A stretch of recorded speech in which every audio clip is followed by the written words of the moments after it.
جس کو بڑھاپا ملا یہ بہت غنیمت کی بات ہے، وہ اللہ کا شکر بجا لائے، کیونکہ ہر جوان یہ سوچتا ہے کہ ابھی تو کام کرنا ہے، جب بڑھاپا آئے گا اس وقت میں اللہ کی عبادت کروں گا جس طرح میرے باپ اور میرے دادا نے کی تھی۔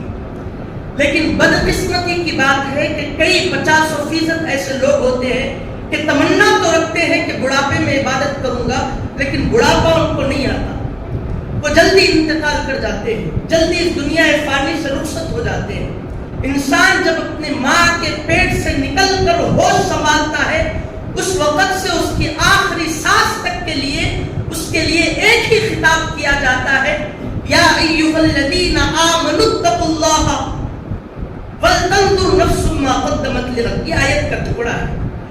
آخری سانس تک انسان کے لیے خطاب کیا جاتا ہے کہ بتاؤ تو صحیح کہ تم نے آخرت کے لیے کیا توشہ تیار کیا ہے، تمہارا آخرت کا توشہ تیار بھی ہوا کہ نہیں ہوا، تم نے اپنی آخرت کو بہتر بنایا کہ نہیں بنایا، تمہارے اعمال کیا ہے، تمہاری حیثیت کیا ہے، اور تم جب قبر میں آؤ گے تو تمہارا معاملہ کیا ہوگا، تم نے کیا اس کو سوچا۔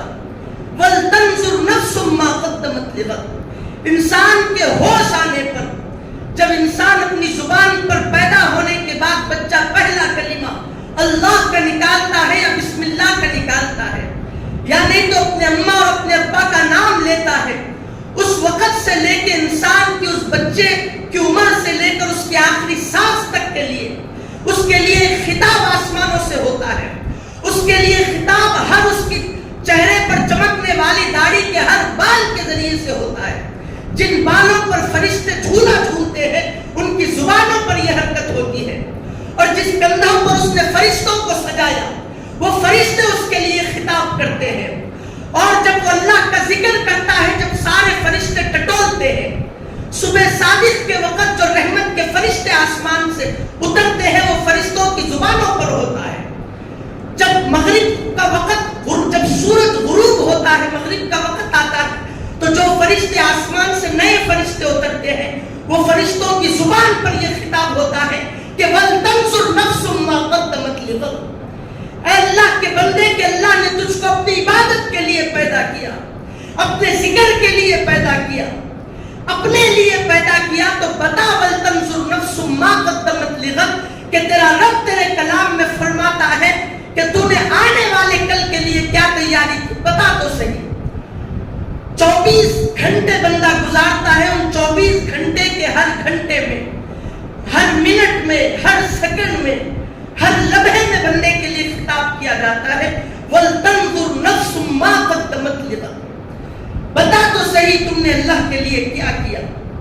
لیکن بندے کی جوانی ساری عیاشی میں گزر گئی، اس سوچ میں گزر گئی کہ مجھے بیوی کے لیے کرنا ہے، مجھے ماں باپ کے لیے کرنا ہے، ماں باپ کے لیے تو نہیں، مجھے بچوں کے لیے کرنا ہے، مجھے اپنی حیثیت بنانی ہے، اپنا اسٹیٹس بنانا ہے، مجھے اپنا مستقبل، اپنا فیوچر بنانا ہے۔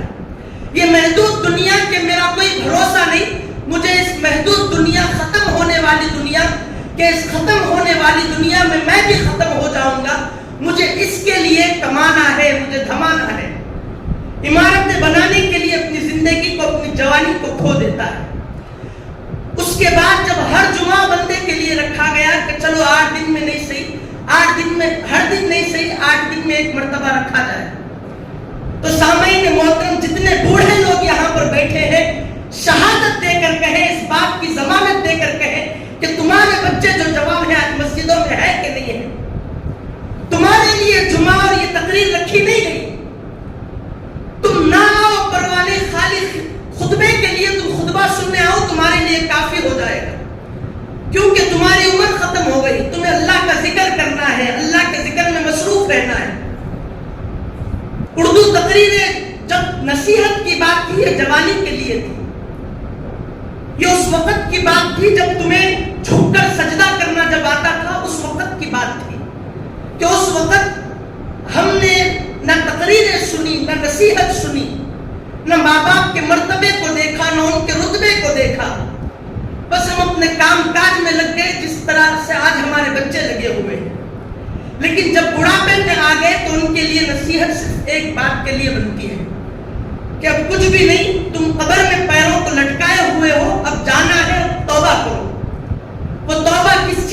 تھا اس چیز کی کہ مولا اب میری عمر 80 سال کی ہو گئی، اب میری عمر 90 سال کی ہو گئی، اب میری عمر 70 سال کی ہو گئی، 60 سال کی ہو گئی، اب اس کو کیا کرنا ہے؟ نہ اس کے ماں باپ ہے کہ حقوق کے بارے میں بیان کرے، تیرے ماں باپ کے حق ادا کر، ماں باپ کے حقوق ادا کر۔ ماں باپ تو جا کے زمانے ہو گئے، بچوں کی اچھی تربیت ہے، بچے بڑے ہو گئے، ڈانٹ ڈپٹ کرنے والے بن گئے، بیوی کو گھر میں جا کر نمازوں کا طریقہ سکھا، بوڑھا ہو گیا ہوں، میری بیوی بوڑھی، وہ تو جوانی کی بات تھی جبکہ میں نے سنی نہیں بات، تو پھر اب کیا کیا جائے؟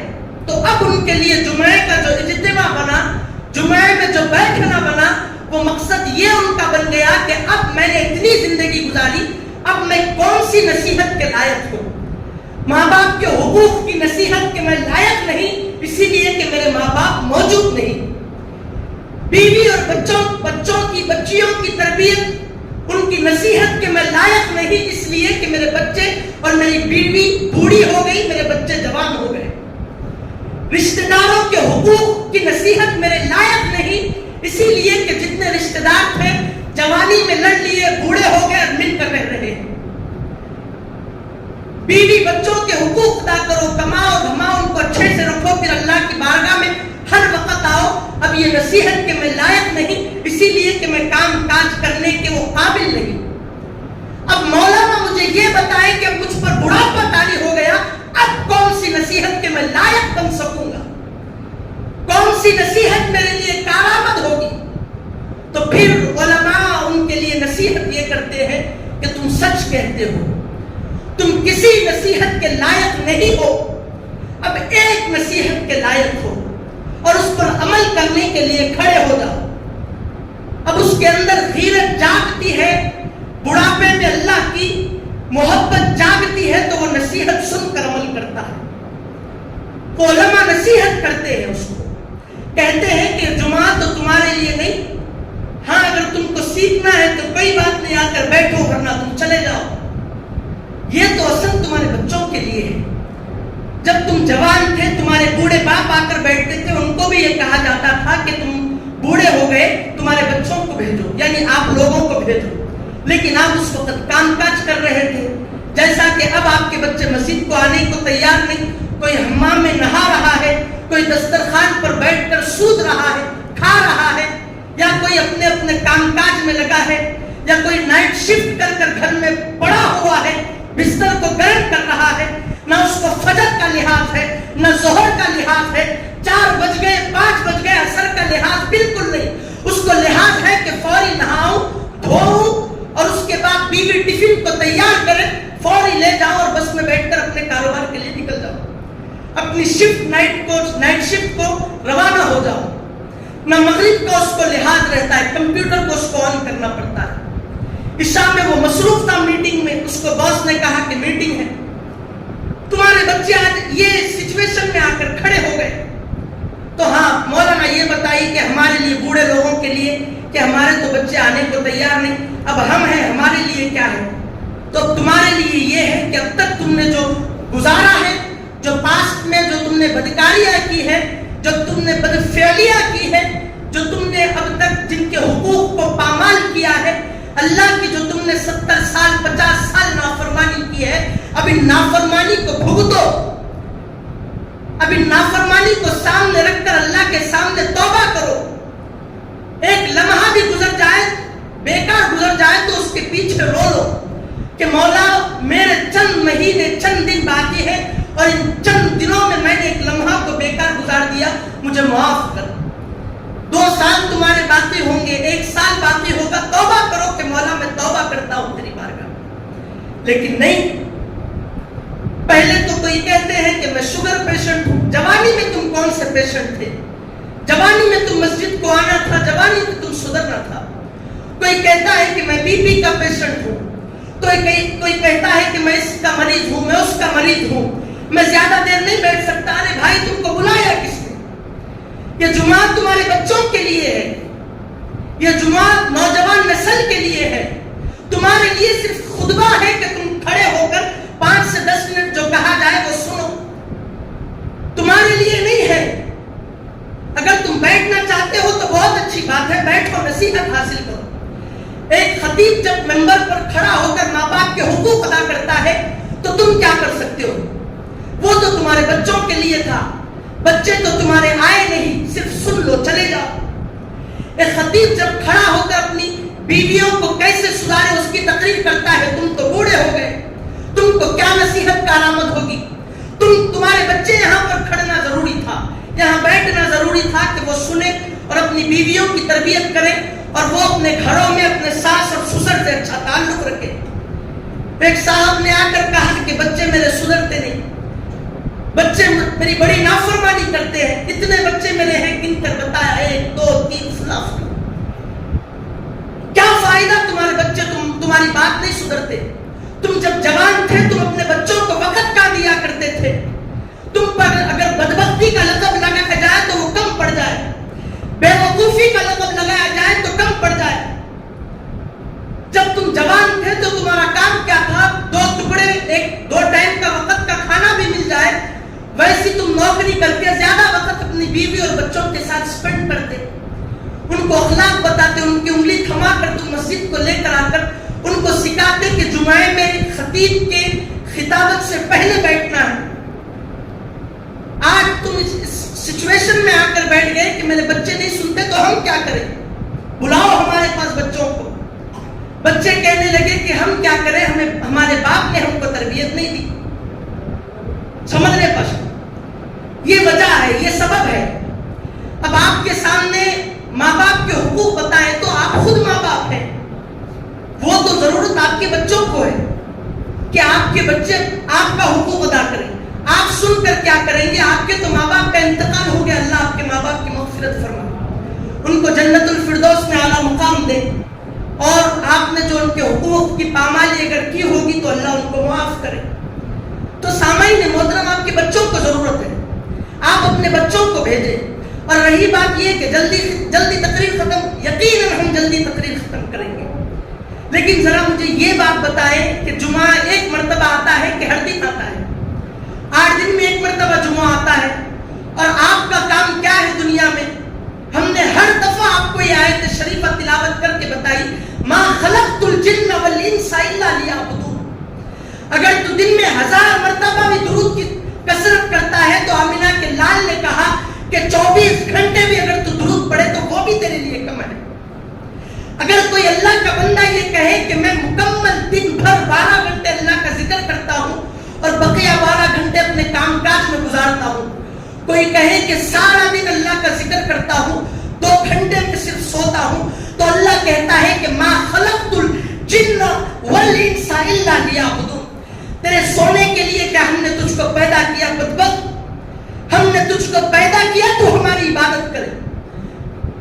رہی بات سونے کی تو اولیاء اللہ سوتے ہیں، ایسا اپنے آپ کو سجا کر سوتے ہیں کہ ان کے سونے میں بھی ان کی عبادت بن جائے، تو پھر ان کا سونا بھی ان کے لیے عبادت ہو جاتا۔ لیکن جب تو سوتا تیرا سونا شیطان کا سونا ہوتا۔ سمجھنے کی ضرورت ہے، لیکن ہم نے تمام چیزوں کو چھوڑ دیا، وہ آدھے گھنٹے کی تقریر کو پکڑ لیا، وہ 2 منٹ زیادہ بڑھ جانے کو پکڑ لیا، لیکن یہ نہیں سوچا کہ 2 منٹ ہمارے لیے غنیمت ہے کہ بڑھ گئے، کیونکہ کل ہماری روح قبض ہو جائے گی۔ جب ہم مر جائیں گے تو پھر مجھے نہیں پتا تھا وہ مرزا سلیم صاحب جو یہاں پر یہ سب مسجد کا کام کاج کیے، ان کا انتقال ہو گیا جمعے کے دن۔ مجھے آج خبر ملی کہ سلیم مرزا صاحب کا انتقال ہو گیا، بڑھاپے کی عمر ان کی تھی، مسجد کا کام کیا، اللہ ان کو جنت الفردوس میں جگہ عطا فرمائے۔ اور سامعین محترم، ان کا اتنا بڑا معاملہ کہ اتنے غوث پاک سرکار کے عاشق وہ تھے کہ عمر ختم ہو گئی، اس حیثیت قابل نہیں کہ چل سکے پھر سکے، لیکن پھر بھی وہ بغداد کو جا کر غوث پاک سرکار کا دیدار کر کے آئے۔ وہ ہر جمعہ آ کر بیٹھتے تھے، مصافحہ کرتے تھے، نمازوں میں ملتے تھے اور کہتے تھے کہ دعا کرے دعا کرے۔ میں بیچ میں ان کی طبیعت خراب ہو گئی، میں مرزا سلیم صاحب کے متعلق دعا کر رہا تھا، لیکن مجھے پتا نہیں کہ وہ مرزا سلیم صاحب وہ ہے، مجھے نہیں پتا تھا۔ آج معلوم ہوا کہ وہ مرزا سلیم صاحب جو مسجد کا کام کرائے، وہ جو بغداد کو جا کر آ کے ملے، ملاقات کیے، مصافحہ کیے، معانقہ کیے، بڑا افسوس ہوا۔ لیکن سامعین محترم، جب تک وہ زندہ تھے مسجد کو آتے تھے۔ اب بتاؤ تو صحیح، ان کو جمعہ اتنی بڑی نعمت جمعے کی کہ جو انسان جمعے کو گزارتا ہے اللہ وہ عیدوں کا افضل دن اس کے لیے مقرر فرمائے کہ اگر اس دن وہ انتقال کر جاتا ہے تو اس کو جنت میں جگہ مل جاتی ہے. انہوں نے جمعے کی قدر کی, انہوں نے اللہ کے دنوں کی قدر کی. اللہ نے ان کو جمعے میں انتقال کرایا. جمعے میں وہ انتقال فرما گئے. رات میں 2-2:30 بجے ان کا انتقال ہو گیا. روایت میں آتا ہے جمعے کی شب ہو یا جمعے کا دن ہو, جو بندہ انتقال کر جاتا ہے اس کو جنت میں جانا ہی پڑتا ہے. یہ حضور کی حدیث اس بات کی گارنٹی دیتی ہے, اس بات کو پیش کرتی ہے. لیکن ہم نے کیا کیا, اسی جمعے کی اہمیت کو ختم کیا اور کہنے لگے کہ تمہارے 2 منٹ زیادہ لگتے ہیں. آپ کے لیے نہیں ہے, آپ کے بچوں کے لیے ہے. یہ بات کو اچھا ذہن میں رکھیں. آپ کے بچے یہاں پر آنا چاہیے اور اس آیت کو سمجھنا چاہیے کہ فَمَن يَعْمَلْ مِثْقَالَ ذَرَّةٍ خَيْرًا يَرَهُ وَمَن يَعْمَلْ مِثْقَالَ ذَرَّةٍ شَرًّا يَرَهُ. اللہ نے کہا کہ بنی آدم کا کیا ہوا رائے برابر کا عمل بھی اللہ دیکھتا ہے. اگر وہ اچھا عمل کرتا ہے تو اس رائے برابر کے عمل کو بھی دیکھتا ہے. اور یہی بنی آدم اور یہی انسانی مخلوق اگر کوئی رائے برابر کا برا کام کرتی ہے تو یرہو, اللہ اس کو بھی دیکھتا ہے. یہ آج آپ کو سمجھنے کی ضرورت نہیں, آپ کی نوجوان نسل, نوجوان بچوں کو سمجھنے کی ضرورت ہے. تو سامعین محترم, یہ چیزیں اسی لیے بیان کی جاتی ہیں. اور وقت پر 1 بجے تو تقریر کے لیے کھڑنا ہے. نہیں کھڑنا اسی لیے ہے کہ آپ لوگ جمع نہیں ہوتے. آتے ہیں تو تیار ہو کر, نہا کر, دھو کر, 9 بجے اٹھ کر, 10 بجے اٹھ کر, کھا کر پی کر, جب خطبے کے لیے ممبر کھڑا ہوتا ہے تو جو 2-4 لوگ باہر سے آتے ہیں. فقہا نے اپنی کتابوں میں لکھا, اگر خطیب ممبر پر کھڑا ہو کر خطبہ دے اور وہ اپنے جیب سے موبائل فون نکالے اور کوئی واٹس ایپ یا کوئی چیز بہرحال ایسا ہٹائے تو اس خطیب کے خطبے کو جو سن رہا ہے اس کا خطبہ نہیں, اور خطبہ نہیں تو اس کی جمعے کی نماز میں ظہر پڑھنا پڑے گا. اور اسی طریقے سے جب خطبہ شروع ہو تو چاہیے کہ 2 زانوں بیٹھ جائیں. بوڑھے لوگ نہیں بیٹھ سکتے تو ان کا کنفرٹ جو ہو اس کے حساب سے بیٹھے, اور سمجھ میں نہیں آتا مکمل طور پر پھر بھی سمجھنے کی کوشش کریں کہ کیا کہنا چاہتے ہیں, کیا کہہ رہے ہیں. یہ خطبہ ہے, یہ 2 رکعت نماز کے بسبب ہے. تو سامعین محترم, نہیں, تم تو وقت پر آ گئے, لیکن جو زندگی میں تمہاری جوانی میں تمہارا اسٹیٹس تھا, تمہارا جو کیریکٹر تھا, وہ آج تمہارے بڑھاپے میں تمہارے بچوں نے تمہارے کیریکٹر کو اوڑھ لیا, اس کو پہن لیا کہ نہیں ہم دیکھتے تھے ہمارے بابا خطبے کے دوران آتے تھے, ہم کو بھی ایسے کرنا ہے. یقین مانو جو بندہ دوران خطبے کو مسجد کو آتا ہے اس کی نماز ہی نہیں ہوتی, جمعہ اس کا ہوتا ہی نہیں. لیکن آ کر بڑے اطمینان سے وہاں پر کھڑے کر کوئی خطبہ سنتے ہیں, وہاں پر کوئی چلتا ہے. جب خلفائے راشدین کے نام لیے جاتے ہیں تب کوئی بدبخت آ جاتا ہے, کئی بدبخت آ جاتے ہیں. جب آخری دعا چلتی ہے اللہم اعز الاسلام والمسلمین, انصر الاسلام والمسلمین, احفظ الاسلام والمسلمین, اس وقت روئے زمین پر شیطان کی طرف سے بدبخت لوگ نکلتے ہیں. شیطان کی طرف سے نہیں, شیطان نے جن کو اپنا دوست بنایا وہ لوگ مسجد میں داخل ہوتے ہیں اور بڑی شان سے کہتے ہیں کہ میں نے جمعہ ادا کیا, اس سے بڑا بدبخت روئے زمین پر کوئی نہیں, کیونکہ اس کا جمعہ ہی نہیں ہوا. اور ایسے ہی اگر 3 جمعے تک وہ کرتا جائے تو یقین مانیے اس کا جمعہ کیا وہ کافر بن جائے گا. حضور کی حدیث اس کو پیش کرتی ہے کہ 3 جمعہ اگر کوئی نماز ادا نہ کرے, 3 جمعہ چھوڑے تو وہ مسلمان نہیں رہتا, وہ کافر بن جاتا, اور اس کے بعد اس کا انتقال ہو جائے تو وہ کافر مرتا, بے ایمان مرتا. اور بے ایمان مرنے والے انسان کا ٹھکانہ ابدی دوزخ ہوتی ہے, ہمیشہ کی دوزخ ہوتی ہے. اس کو ہمیشہ دوزخ میں جلنا پڑتا ہے, اس کا وہ مقام ہوتا ہے. اور وہ مقام تمہارے بچوں کا کس نے بنایا؟ وہ مقام تم لوگوں نے, باپوں نے بنایا کہ تم اپنے بچوں کے سامنے اس وقت آیا کرتے تھے جوانی میں. آج تمہارا بڑھاپے میں آنا بچوں کو نہیں دکھتا. بوڑھے ہو گئے, بابا کو کام کاج نہیں ہے, پہلے جا کے بیٹھ رہے, ہمارا کو پوچھو ماؤ کتنے کام تھے. میں بولتا ہوں تمہاری جوانی دیکھ لو، تم ہی ایسا کرتے تھے نا. تو معلوم ہوا بیٹوں کو بے ایمان مرانے والی اگر نسل ہے، کوئی ذات ہے تو وہ باپ کی ذات ہے، وہ ماں کی ذات ہے. اللہ سے دعا کرتا ہوں کہ اللہ کہنے اور سننے سے زیادہ نیک عمل کی توفیق عطا فرمائے. وآخر دعوانا الحمدللہ.